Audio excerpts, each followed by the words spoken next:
mukhang niloloko ka na ng dalawang tao mo. Bakit? Kasi ilang series po ng meeting na tinatanong ko sila, mag-inventaryo kayo ng mga project natin. Dahil magkakaroon ng malawakang pag-iimbestiga rito. Mr. Chair, Opo, point of Mr. order. Chair. Point of Mr. order, Chair. Mr. Chair. Yeah, Masyado nang matagal ang sinasabi Yeah, niya, hindi Mr. naman Chair, totoo. if I Point of may. order. Mr. Chair, if I may, Tagal very na sinasabi niya, hindi naman totoo sinasabi niya eh. Mr. Chair, if I may, very quickly, with due courtesy, District Engineer Alcantara to respond to the allegation of Engineer Hernandez. Good morning, Your Honor, Your Chair. Yung sinasabi niya po na dinala niya sa akin ng pera, hindi po totoo. At wala po akong tinatanggap tungkol po sa nanggagaling na transaksyon nila kay Sally Santos. Kahapon po sa Senado, binanggit po ni Sally na sila po ang nangongontrata. Paano niya po ibibigay sa akin? Kung iyon po ay kontrata nila. Pwede po bang ibibigay sa akin ng buo yan? At sasabihin niya na hindi niya tinitignan? Your Honor, totoo po sinasabi niya, nung dumating po ako dyan, sila ay mga next rank and file doon po sa Chief Construction. So bilang siya po yung pinaka-senior na kasunod doon, sa amin pong hierarchy, sinusunod po namin yon na siya. Totoo naman po na nagtiwala ako sa kanya at marami po magpapatunay. Handyan po ang mga hepe namin na kasama namin dati. Handyan po ang project engineer na magte-testify po. Sila po ay mga biktima po ng pamumwersa at pamimilit ni Engineer Bryce at ni Engineer JP de Guzman, Mendoza. Actually po, ang proyekto po ay hinahawakan ng project engineer, ini-implement ng section chief ng construction. Ako po, umaasa po ako na sa pirma nila, kaya po ako ay pumipirma at binabayaran ko po yan. Pirmado po ng mga project engineer, pirmado po ng accountant ko na nag-review po ng mga dokumento na yan. Your Honor, tungkol po sa sinasabi niya na ako po ang kausap ng mga politiko, hindi po totoo yan na ako'y nagdi-deliver sa mga politiko.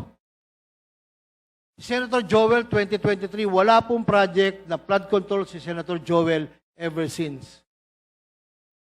At sino po ang makakaalam kung sino po ang naglalagay dyan? We are not part of the BICAM. Wala po kaming alam dyan. As my superior said, Undersecretary Cathy Cabral, kahit sila po hindi nila alam yan. Paano pa po ako? And we are not even involved during budget hearing. Your Honor, naniniwala po ako, nalalabas po ang katotohanan kung sino po ang may gawa ng mga ghost project na ito. Tulad po ng sinalaysay ko sa inyo, meron din po akong affidavit at andito po ang mga tao na nung pinatawag ko po sila ng August 3, 7:30 ng gabi, upon the report of Engineer J.M. Ramos, na di umano'y pinipilit siyang pirmahan ang 5 voucher, I think, sa pagkakatanda ko po. Siya po'y tumanggi. At siya po ang nag-report sa akin kasama si Engineer Galang na sinasabing, boss, mukhang niloloko ka na ng dalawang tao mo. Bakit? Kasi ilang series po ng meeting na tinatanong ko sila, mag-inventaryo kayo ng mga project natin. Dahil magkakaroon ng malawakang pag-iimbestiga rito. Mr. Chair, Opo, point Mr. of order. Chair. Point of Mr. order, Chair. Mr. Chair. yeah, Masyado nang matagal ang sinasabi Yeah, niya, hindi Mr. naman Chair, totoo. if I Point of may. order. Mr. Chair, if I may, very Tagal na quickly. sinasabi niya, hindi naman totoo sinasabi niya eh. Mr. Chair, if I may, very quickly, with due courtesy to the Honorable Abante. Ang sa akin lang po naman, siguro para hindi po malihis yung flow. So earlier, nagkaroon po tayo ng testimony kay Engineer Bryce Hernandez. And I believe there are members who are next to question. Of course, we also respect the rights of the Honorable Engineer Alcantara. And nandiyan dyan naman po siya. So yung mga ito po, Mr. Chair, ay itatanong rin natin kay Engineer Alcantara. For the meantime, Mr. Chair, may I suggest that we move to the next interpolator? Yes, well taken. Thank you, Engineer Alcantara. Congressman Arisi, please proceed. Thank you, Mr. Chair. Good morning, everyone. Kay Engineer Bryce, naniniwala ako sa sinasabi mo. Pero alam ko, may kulang pa. Matagal na akong congressman. This is my 13th year. Imposibleng hindi alam ng congressman doon sa lugar nyo yung mga proyekto na yan. Tama ba ako? Mali. Kagaya nga po ng sabi ko, ang kausap po lahat ng politiko sa amin ay ang boss ko, si Boss Henry Alcantara. Assistant DE lang po ako. Nakukwento lang po niya yung mga commitment. Yun po. Sinasabi niya po sa akin. Lumalabas, isa na kayong sindikato sa inyong engineering district. At ang hepe ng sindikato nyo, si Engineer Alcantara. Tama? Ako po, inaamin ko po na sunod-sunuran ako sa kung ano ang sabihin sa akin at Kaya kung nga, ano po sindikato ipagawa sa may akin. boss. Pagka may boss, yun ang nasusunod. Tama? Siya po nasusunod, Your Honor. Tama po. At lahat nung personnel doon ay kasabwat na ng sindikato. Lahat po sumusunod sa kanya. If I may po, meron pong instance na 2019, pagdating niya pa lang po, meron pong hepe doon ng sumalangit na waang kaluan ni Engineer Dalmacio Cruz na pinloating niya kasi hindi sumunod sa kanya. So, nag-early retirement na lang to. At saka rin po nung 2022 or 2023, meron pong isang nagngangalan na Engineer Cherry Natividad ang hindi pumirma sa plano na pinapipirmahan niya. Dahil alam nung engineer na yun na magkakaproblema. So ang ginawa niya, inalisan niya po ng project, naka-floating po, nagta-time in ng 8 to 5 o'clock ng hapon. So na yung moral ng engineer, sa tingin ko, in my own opinion, is nasira. So nag-resign na lang din siya. Sa pagkakaalam nyo, dahil malapit kayo, sino po sa Department of Public Works and Highways yung kanyang patron? Sa pagkakaalam ko po, si Engineer Yusek Robert Bernardo po. Si Yusek Robert Bernardo. Yes, Your Honor. Yun ang kanyang patron. Opo. Dahil magkasama po sila dati sa Los Baños, Laguna pa, way back 1997 yata, as per kwento ng boss ko. And then nagkasama din po sila sa Manila City Hall. Panahon po ng ating mahal na Pangulong Erap Estrada nung naging mayor po siya doon. Ano po ang posisyon ni Yusek Bernardo sa City Hall ng Maynila? Siya po ang city engineer. Okay, salamat po. Gusto ko tanungin si Yusek Cabral. Na po si Yusek Bernardo, nung pumutok po itong issue na ito, ay nag-retire na kaagad si Yusek Bernardo. Tama po. Sa pagkakaalala ko po mga... August 15. Parang, Tama po. you may be right, Your Honor. Ito pong mga proyekto na ito, programang ito, na napakalalaki. Sa tagal ko sa Kongreso, hindi naman nangyari ito. Would you confirm that? Yung mga ganitong kalalaking proyekto na nanggagaling sa insertions, hindi naman po nangyayari na ito. Yes, Your Honor. Sa pagkakaalam nyo, yung mga insertions na ganito kalalaki, saan ang gagaling yung program of work kung hindi naman dumaan sa Department of Public Works?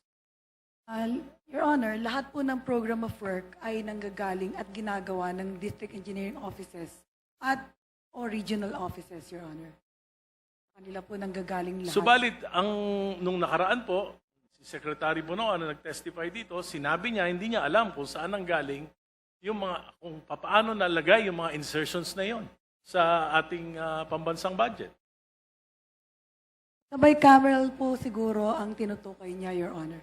So bicameral, of course, there will be a basis for these insertions. Ano yung mga basis? Saan manggagaling yon? Kung hindi nyo alam kung saan galing yung mga insertions na yon, paano nyo malalaman na yung mismo mga plano galing din sa inyo?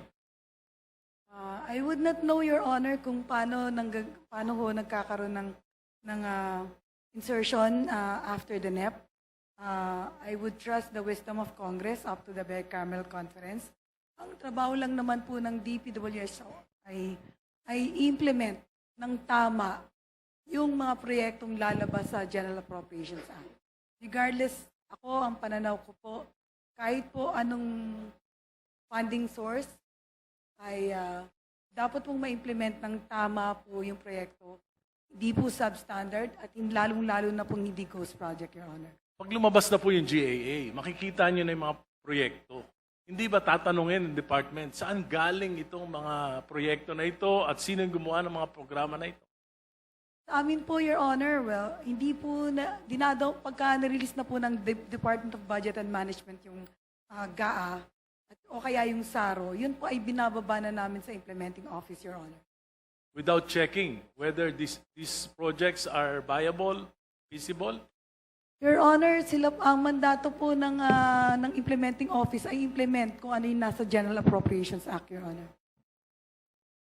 So, ang gaya po na sinabi nyo, lahat ng mga pumasok under insertions, hindi nanggaling sa Department of Public Works. Hindi po kami, well, wala po akong alam. I do not know kung paano po saan nag-emanate, kung ano po yung source. Will anybody in the DPWH would know that?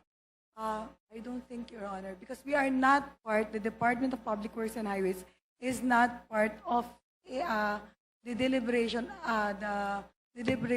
after, during the bicameral, Your Honor. Mr. Chair, I don't think now it's also the admission of the chair that he found out that there are projects, ghost projects that came from insertions.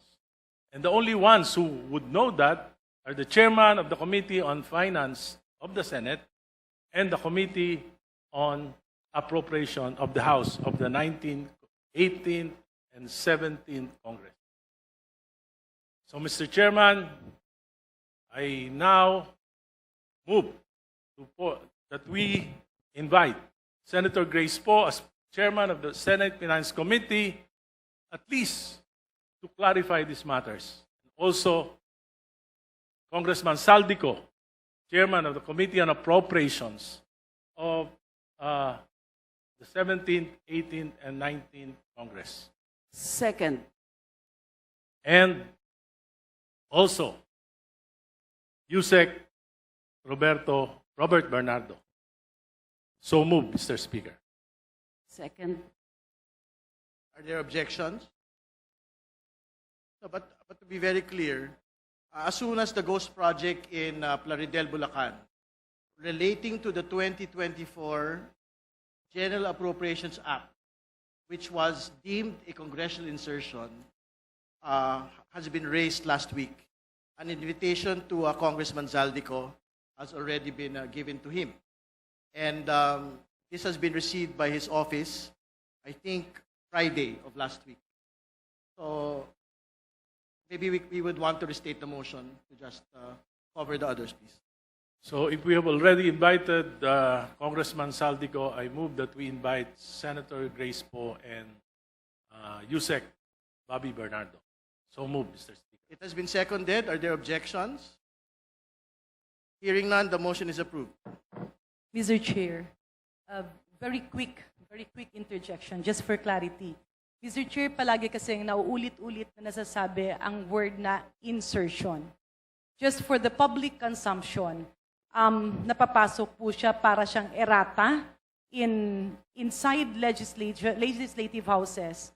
Ang ibig po sabihin ng insertion ay may ipinasok, but it actually comes in the form of an errata or an amendment. Just for order, Mr. Chair, and to avoid confusion, ang insertion ay pwedeng or errata or amendment, ibig sabihin may nakita kang project, hindi kailangan, redundant, or possibly ghost, ay itutumbok mo at ililipat mo dun sa kailangang proyekto. Just to make that clear. And when we say Congress insertion, that covers the House and the Senate. When we say galing lang dito sa House of Representatives, we call it a House insertion. And kung naman sa Senado, it's a Senate insertion. But basically, the real term this is errata o amendment. May binago ka dahil may nakita kang hindi kailangan at inililipat dun sa mas kailangan. So it's part of the check and balance. Maraming salamat, Mr. Chair. Mr. Chair.